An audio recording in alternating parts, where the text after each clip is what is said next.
সালাম welcome back to another video. তো আজ কথা বলবো দুটো নতুন কাজ নিয়ে। তো প্রথম যে কাজটা নিয়ে কথা বলবো সেটা হচ্ছে দ্য প্যারাডাইস বলে সিনেমাটা, যেটা রিলিজ করতে চলেছে সেপ্টেম্বর করে। তো এই সিনেমাটার গতকালকে একটা টিজার ড্রপ করা হয় এবং এর পাশাপাশি আওয়ার আপান 2, যেটা ইমরান হাশমির অনেক দিন পর একটা সিঙ্গেল হ্যান্ডেডলি ব্লকবাস্টার সম্ভবত একটা সিনেমা আসতে চলেছে। তো দুটো সিনেমার কন্টেন্ট ড্রপ করা হয়েছে। তো কেমন হলো সেইগুলো নিয়ে কথা বলবো। প্রথমত যদি প্যারাডাইসের টিজার নিয়ে কথা বলি, তো প্রথমত বলতে চাই যে নানির কোনো কাজ যেগুলো যে টাইমে আসে সেগুলো নিয়ে কোনো রকম সন্দেহ করতে নেই, কারণ নানি একজন দুর্দান্ত আর্টিস্ট, সে একজন দুর্দান্ত অ্যাক্টর। তার চয়েস অফ স্ক্রিপ্টিং এর যেরকম মাত্রা, সেটাকে কোনো অ্যাক্টর আশেপাশেও কেউ ওই সাউথের ইন্ডাস্ট্রির কেউ নেই যে ওটাকে টাচ করতে পারবে। মানে নানি যেরকম লেভেলের রিপিটেটিভলি ভাবে একের পর এক ভালো কন্টেন্টের সাথে নিজেকে সংযত রাখে, সেটা মানে তার কাজের অ্যাক্টিভিটিস দেখলে বোঝা যায়।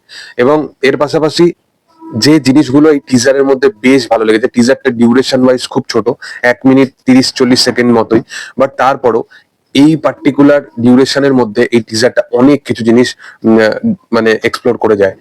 প্রথমত যদি কথা বলি ফেমিং ওয়াইজ, এই টিজারটা ব্যাপক। মানে এই টিজারে কিছু কিছু জিনিস দেখিয়েছে, যেখানে একটা ঈগলের চোখ দেখাবে, তারপর মানে যখন ক্যারেক্টারটা বিল্ড আপ হয়, তারপর ক্যারেক্টারটা হেঁটে আসছে, আর রনেস ভাবে প্রত্যেকটা চরিত্রকে দুর্দান্ত ভাবে স্ট্যাবলিশ করা। তো ফেম ওয়াইজ এই টিজারটা ব্যাপক। হ্যাঁ, কিছু কিছু পার্টিকুলার শর্ট আছে যেগুলো একটু ওভার স্যাচুরেটেড লাগছে, বাট তারপরও আমি বলবো যে একটা স্টেবিলিটি রাখতে পারে এই টিজারটা, একটা কোথাও গিয়ে কাইন্ড অফ একটা ফেম ধরে রাখতে পারে, যেটা ফেমিং ওয়াইজ দেখতে ব্যাপক লাগছে। এর পাশাপাশি প্যারাডাইসের যে ওয়ার্ল্ডটা, যেটা একদম স্টার্টিং এ অ্যানাউন্সমেন্ট ভিডিওতেও তারা যে ওয়ার্ল্ডটা বিল্ড আপ করেছিল, যে একটা রনেস থাকবে, এই ওয়ার্ল্ডটা একদমই ডিফারেন্ট কাইন্ড অফ একটা জিনিস ডেলিভার করছে, যেটা হয়তো এর আগে কোনো সিনেমায় আমরা দেখিনি। তো সেই ওয়ার্ল্ডটা যেটা ক্রিয়েট করেছে, যেখানে চরিত্রগুলো যেভাবে প্যারাডাইসের মধ্যে একটা সিস্টেম চলছে এবং ওই সিস্টেমের এগেনস্টে ওখানকারই একটা মানে বলতে পারো মাসিহা টাইপের নানি, যে ওখানকার মানুষদের হয়ে লড়াই করছে সিস্টেমের এগেনস্টে গিয়ে। তো ওই পার্টিকুলার যে স্টোরি বিল্ড আপটা দেওয়া হয়েছে, তারপরে যেভাবে ওই ওয়ার্ল্ডটা ক্রিয়েট করা হয়েছে, তারপর নানির যে ক্যারেক্টারটা, সেই ক্যারেক্টারটার লুকটাই খুব ডিফারেন্ট একটা লুক। এবং সেই ক্যারেক্টারটা প্রচন্ড একটা ক্যারেক্টার, মানে তার সে নিজেই নিজেকে ক্ষত করছে এবং তার পুরো শরীরের মধ্যে ব্লাড লাগা, এবং সে হেঁটে আসছে চায়ের কাপ হাতে নিয়ে স্টেবল ভাবে। তো বুঝতে পারছো যে ক্যারেক্টারটা কতটা আনপ্রেডিক্টেবল একটা চরিত্র হতে চলেছে। এর পাশাপাশি আদার্স চরিত্রগুলোকেও খুব সুন্দরভাবে দেখানো হয়েছে, রাঘবকে স্পেশালি। রাঘবেরও ফেসের মধ্যে ব্লাড দেখা যাচ্ছে এবং রাঘবকেও খুব ভাবে প্রেজেন্ট করা হয়েছে। তো দেখো, রাঘব একজন দারুণ অ্যাক্টর।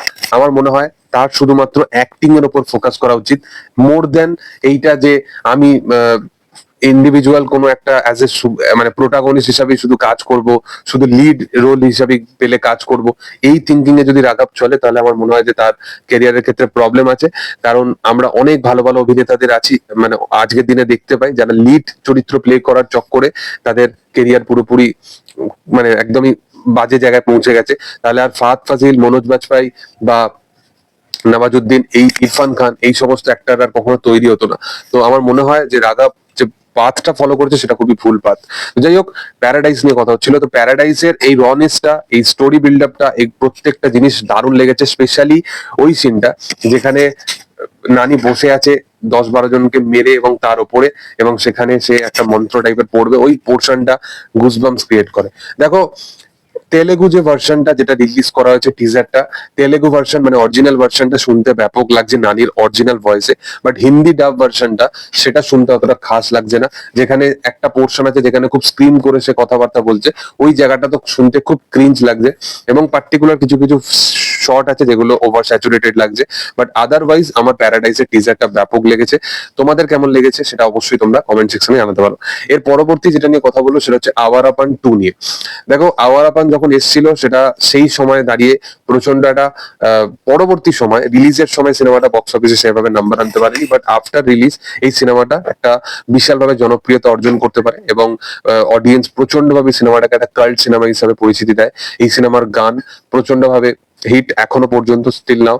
বাট প্রবলেম হয়ে গেছে যে জায়গায়, সেটা হচ্ছে যে এই সিনেমার আওয়ার আপান 2 এর মার্কেটিংটা খুব প্রথমত ভুল। সেকেন্ডলি, এই সিনেমার পার্ট 2 এর গানগুলো কিন্তু এখনো পর্যন্ত বেশি হাইপ ক্রিয়েট করতে পারেনি। গতকালকে যে ট্রেলারটা এনেছে তার ট্রেলারের ডিউরেশন একটা টিজারের লেভেলে, মানে 1 মিনিট 23-24 সেকেন্ডের একটা ট্রেলার এনেছে। এবং মেকাররা যেটা করেছে সেটা হচ্ছে যে যেটা বোঝা যাচ্ছে যে এই সিনেমাটার মধ্যে পার্টিকুলারলি কিছু নেই, শুধুমাত্র ইমোশনটাকে তারা কোথাও গিয়ে সিনেমাটার মধ্যে বাঁচিয়ে রাখতে চলেছে। তাই ইমরান হাসমির ক্যারেক্টারটা যে যে রেজটা পার্ট ওয়ান এর মধ্যে রেখেছিল সেইটাকে কোথাও গিয়ে কন্টিনিউ করছে এই সিনেমাটা। বাট আদারওয়াইজ সিনেমাটার মধ্যে বেশি কিছু বিল্ড আপ দেওয়ার মতো নেই, সেই কারণে কিন্তু তারা মেন যে পোর্শন গুলো সেগুলোকে তারা এডিট করে তারা একটা ট্রেলার বানিয়ে দিয়েছে, যেটা দেখে বোঝা যাচ্ছে। বাট ট্রেলারের যে কোনো প্লট পয়েন্ট আছে, ট্রেলারটা কোনো স্টোরি কন্টিনিউশন করছে প্রিভিয়াস টিজারের থেকে, বা বলতে পারো যে একটা কিছু মানে কন্টেন্ট ওয়াইজ আমরা কিছু বুঝতে পারছি যে অ্যাকচুয়াল ক্যারেক্টারটা কোন অ্যাঙ্গেলে নিয়ে যেতে চাইছে। তো এরকম কিছু ব্যাপার নেই। দুটো তিনটে ডায়লগ আছে যেখানে সাবানা আজমি ইমরান হাসমিকে বলবে যে এরকম মার দুঙ্গা এরকম সামথিং কিছু, তো ও বলবে যে যার কোনো মরারই ভয় নেই, যে এর ফার্স্ট পার্টে এত কিছু হার্ডেলস দেখে এসছে, তো সেই ক্যারেক্টারটা হাসে। তো ওই জিনিসগুলো পার্টিকুলার দেখতে ভালো লাগে। বাট ইমরান হাসমির যে বিল্ড আপটা ওটা এই ট্রেলারের মধ্যে কোনো দেওয়া হয়নি আলাদা করে। ফার্স্ট পার্টে যে জিনিসগুলো আমরা দেখেছি সেগুলো আমাদের মাথার মধ্যে চলছে বলে অলরেডি ক্যারেক্টারটা একটা স্ট্যাবলিশ ক্যারেক্টার হিসেবে আমরা দেখতে পাচ্ছি।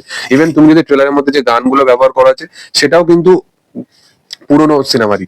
তো মানে নতুন ভাবে কিছু আলাদা করে তাদের দেখতে করতে দেখা যায়নি। এবং সবচেয়ে বড় কথা হচ্ছে যে এখানে দিশা পাটনিকে আমরা দেখতে পাচ্ছি। দিশা পাটনির যে একটা আলাদা ইন্ডিভিজুয়ালিটি আছে সিনেমার মধ্যে, সেটা কিন্তু এখনো অব্দি লক্ষ্য করা যায়নি।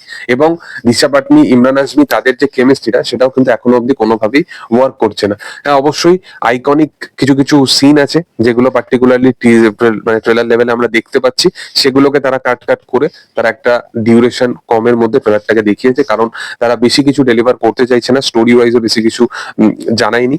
হোপফুলি সিনেমাটা যেটা অডিয়েন্সের এক্সপেকটেশন আছে সেই এক্সপেকটেশনটা ফুলফিল করবে আমার মনে হয়। দেখার যে সেটা আপকামিং দিনে কি হয়। তবে তোমাদের কেমন লেগেছে সেটা কমেন্ট সেকশনে জানিও। ভিডিও যদি ভালো লেগে থাকে তোমরা অবশ্যই লাইক শেয়ার সাবস্ক্রাইব করে দিও এবং পাশে থাকা বেল আইকনটা অবশ্যই প্রেস করে দিও। Thank you all, by.